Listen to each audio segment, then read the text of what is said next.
If you want to download Gmail on your iPhone 17, then first of all we can open the App Store, which you can find, for example, in the home screen or definitely in the app library somewhere.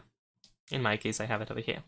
Once you go to the App Store, you can tap on the search icon on the right side at the bottom, and then use the search field at the bottom again in order to write Gmail. There we go. You should be able to find the Gmail app over here. You can tap on this cloud icon with the arrow on the right side, or you can tap on the name, for example, of the app in order to find the same icon in here, right next to the logo. Once you tap on it, you should be able to start downloading the app, and once it is installed, you can open it via the App Store.